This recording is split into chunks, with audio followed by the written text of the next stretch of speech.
So what challenges have you, when you've been dealing with authors, is there pushback? Like, yeah, you kind of have to get them to dig a little deep.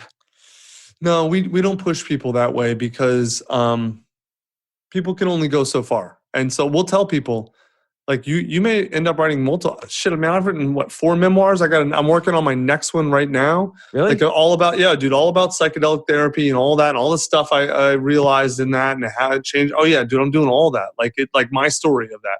You know, like I wrote that piece on Medium about it. That was just my first 2 things. I'm 2 years in now. Well, also these lessons you've learned, it's a companion piece because what you've learned from this therapy is it's coming out of you in these lessons you've learned. Here, I want your opinion on this. Here's what I think I'm going to start doing is I'm going to keep tweeting them exactly the way they are. Short, pithy, to the point. But then I think I'm going to get on like my little rig here and record sort of like, you know, what did I used to do? What did that cause? What lesson did I learn? Which then would be the tweet. And then what do I do now? You know, and it wouldn't be long. Probably anywhere from 2 to 10 minutes max about each one of these, kind of giving a little bit of a backstory and a little bit of examples, and do that as like YouTube videos and podcasts. What do you think about that idea? I love it because that's where you introduce the story into the lesson. There you go. Exactly. When you give the lesson, look, you're a good writer. So you give the lesson, so it forces me to think of my story and how this applies, right? Because you're not giving anything other than a mirror in the lesson. Right. But when you throw in your story, that's when I really want to see how it applies, and then I'll really even more deeply relate. Go even deeper. Yeah. So in whatever format, it doesn't matter the format. Whether you write it, video, podcast, do all 3. I think I will. I think I'm going to add that on. I'm not going to change what I'm doing. I'm just going to add that. No, yeah, don't change what you're doing because there's a lot of value in just the short. You know, again, I look back to my posts, you know, from 10 years ago. They're long. Yeah. Maybe I should have done some of them as more short. You know why I started doing short, man, is to learn copywriting. Like being a great book writer and being a great copywriter are totally different things. 100% different. And it was a forcing function for me to really start to be precise with my words. That's why I put it on Twitter first, and I get it short, and then I put it on the other ones. That's why this is like 10 years ago. That's why I would do Facebook first, and then, you know, later on have a book or whatever. Yeah. But now your Twitter, you're right. You're limiting it to 280 characters. There's a lot of different models of what makes a good copywritten, you know, message. But it sort of feels like you're doing what's called the PAS model: problem, agitate, solution. So, you know, I used to, you know, think like this, caused much suffering, and here's a solution. Uh-huh. Yeah, that's a lot. A lot of times I do that. That is pretty standard. Yeah. The thing I'm really trying to do is get the idea across in the most compressed, condensed way possible. Yeah, I took some of my favorites and I've been copy pasting them because a lot of times I'll read them and I'll say, yeah, that's exactly what happened to me, even though you might not have been talking about anything remotely similar to that. So like here, if I want to control, here's one you wrote. If I want to control a situation, my best strategy is to ask more questions rather than try to tell people what to do or give answers. There is far more control in questions than there ever is in directives. And that's a real powerful, you know, you were referring to frame control earlier. It's a very powerful frame as well. Mm-hmm. That's exactly. So I'm talking about frame control there. Yeah. So like, you know, this is very important in parenting, for instance. If you tell a kid, look, you're not going out tonight. Of course they're going out tonight, whether you like it or not. Right. But if your thing is to say like, well, what do you think about, I don't know, what do you think about all these killings happening right outside the door? I don't know. If you just ask questions and get them to think. Like I used to try to argue with my oldest daughter about college. And I would say to her, like, you can't go to college because this. She would literally just turn around and walk away from me. Yeah. Like no response, nothing. And I would say, you can't just walk away from me. She would just keep walking. There's no point in trying to control her. But if I start saying like, why do you think Google is suddenly not asking for degrees anymore? Or why do you think, you want to be an actress? Why do you think some people get great acting jobs between the ages of 18 and 22? Do you think they went to college? What happened there? And you're right. Asking the questions plants the seeds and gets them thinking. Yep. Ericksonian therapy. It's the way he did it. He would just tell stories and ask questions. That's it. Never told anyone what to do ever. So let's see. There's I love this one as well. Like everybody, I'm sure this has happened to you. If you ever end a relationship and then suddenly the other person is just constantly thinking you're toxic. No one could ever admit or acknowledge that they might have had something to contribute to this. Of course. You have this great lesson. You say, the only toxic relationship I can have is with myself. Every other relationship in my life is simply a reflection of the relationship I have with myself. Once I really got this, I had to make many changes. So I love the general. I had to make many changes. There's no story there. There's just kind of this is like the umbrella on top of a story. Mm-hmm. It is. And do you notice the way I frame them too? Every single one, I never say you. It's never second person. It's never telling anyone else what to do. It's always me. Always. Yeah, that's interesting. Let's see. And here's another one similar. So a relationship that cannot tolerate, this is actually an extremely important one. I might even have commented on this when you first put it out there. A relationship that cannot tolerate a thoughtful conversation about needs, disappointments, and desires is not a healthy relationship. We could have just done the entire podcast and just said that one line. Easily. And then, hey, good to see you. Good talking to you. That's such an important concept. Mm-hmm. Tell me a story there. Give me an example.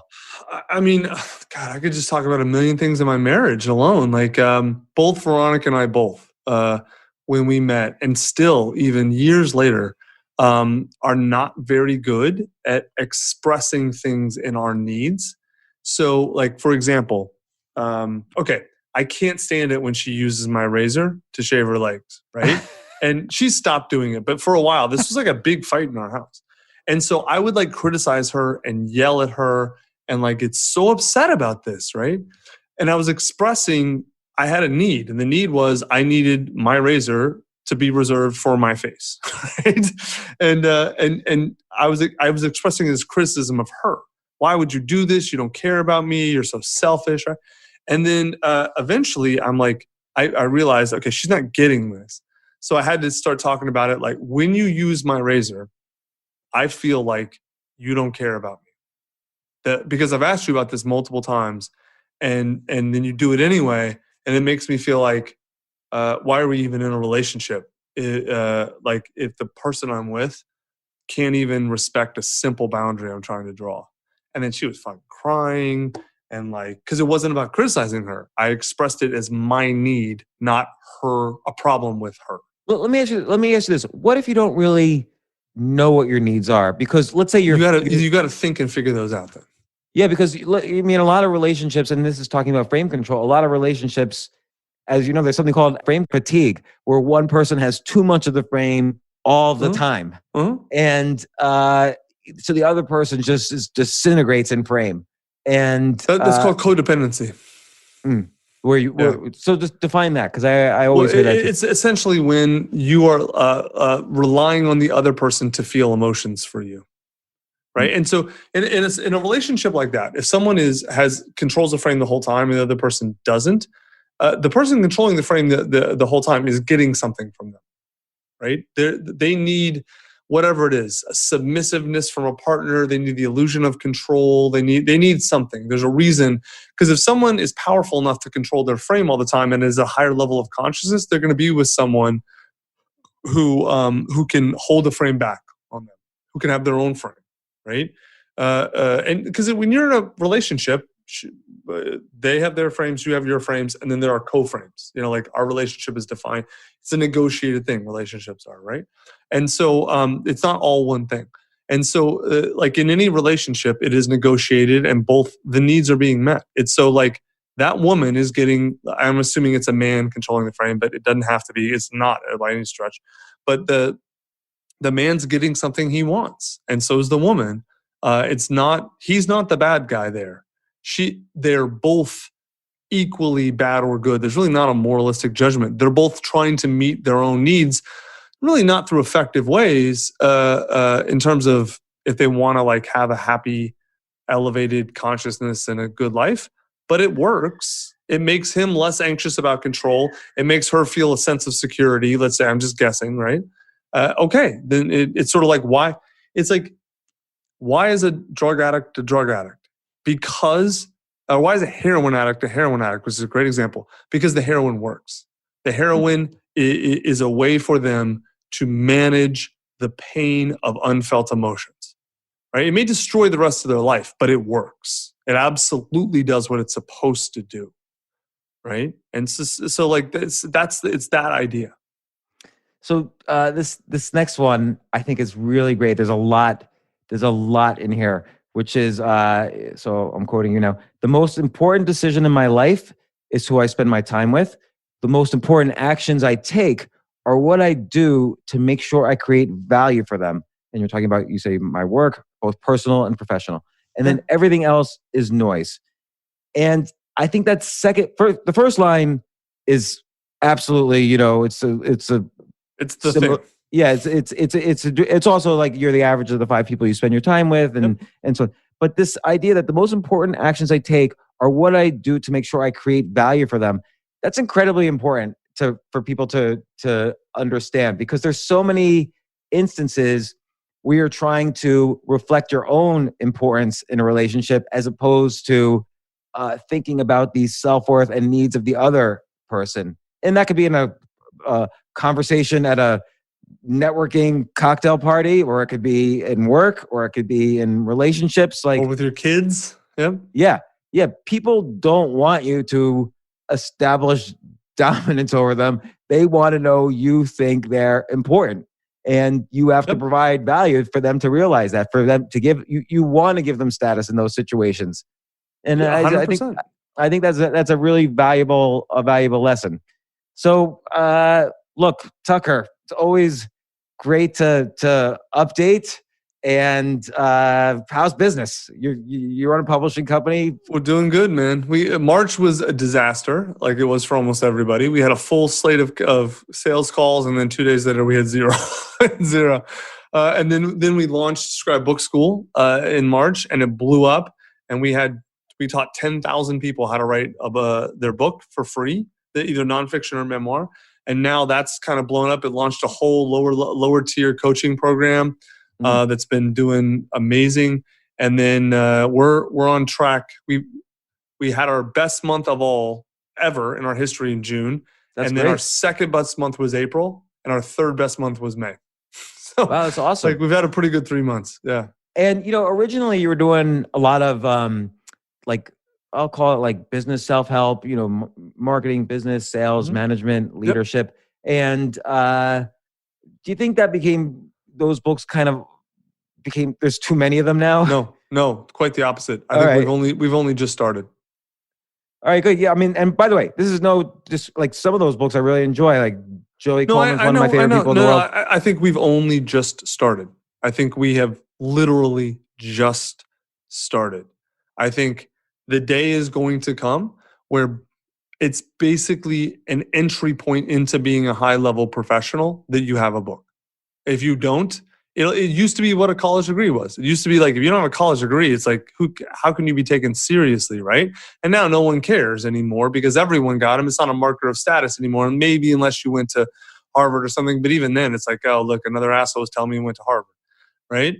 I think a book for most knowledge workers is going to be the gateway into high level. Because if you can't, like what it takes to write a book and the way it allows you to be judged, I think are 10 times better than a college degree. Like, because you can fake your way into a college degree, you can bullshit. Like, it's easy to bullshit a college degree. It's not easy to bullshit a book. Even if you pay a bunch of money and get a great ghostwriter, okay, let's say I'm a potential client. Like, let's say you're a CEO coach, you're $100,000 a year. I read your book and I know it. If you got a great ghostwriter, you don't actually know your things, I'm going to figure it out real quick if I read your book. It won't take long. And also, I think I heard you say this in a talk a while ago that, let's say, a conference or a corporation's trying to decide who to pick as a speaker or a consultant or whatever. everybody's equally qualified, but one person has a book, that's the person They who's going to get always go hired. with the person with a book. Always. That's easy. Yeah. So there was that. And then there was another thing you told me, this related to the memoir stuff, or you didn't tell me, this was in a presentation you gave, but write your memoir, now in a world of self-publishing, anybody can write any book, and sales are always unpredictable, no matter whether you have, Simon & Schuster as your publisher or you self-publish. Sales are random. But think about, this is the first time we can write a book now for our great-great-great-grandchildren to get to know who we are. That is the argument I make in the entry point of Scribe Book School is, should you write a book? And the story I tell is that my dad's grandmother, my great-grandmother, immigrated from Hungary in like 1915 and changed her name to Max at Ellis Island, along with my grandfather. They moved to LA and raised my grandfather and father as Catholics. I did a 23andMe 6 years ago. Turns out we're Jews. I'm Ashkenazi Jew, 25%. My dad's 50, my grandfather's 100%. She and my grandfather never told anyone, including their children. That's hilarious. I would pay any amount of money to have her story. Yeah, that's a good point. And you'll never have it. Nope. Not unless the afterlife is a thing. Then maybe I will. Well, on that note, first, I don't even know. So everybody should check out Scribe Media, your publishing company. There's so many different services you do. There's not just one. I won't describe them all. Check it out. If you want to write and publish a book, we're the place. Yeah, we got but any facet of that. Like you'd basically handle any facet of that. Other than, I don't think you do marketing, but that's we do. Actually, marketing is half of our business now. We just don't advertise it externally. We only work with clients because we have so many. Oh, maybe I have to talk to you then. And but everybody should check it out. People should also check out your tweets and your Facebook page. Every place you put these lessons you've learned, they're great and they're life-changing and they're very thought-provoking. So thank you, brother. I really enjoy them, and I hope I can't wait for the book of the stories, and I can't wait for the eventual book about the lessons, because it's going to be great. And once again, so great to have you on the podcast. I think you were like my first guest, and now you're my latest guest. I know. Do I still own the record for the most appearances? I've been on like 5 or 6 times. Maybe I think you've been on times. more than that, because we've divided like several of them into 2. Probably we'll divide. We usually do 2-hour episodes, so yeah, I probably have like 10 or 15 now. Yeah. You've been up there, and of course, there's people are always like, this is a whole other story. So we'll get into it next time. More about the cancel culture. But once again, thanks for coming on the podcast. Thank you, James. Yeah, it was fun. It was very fun.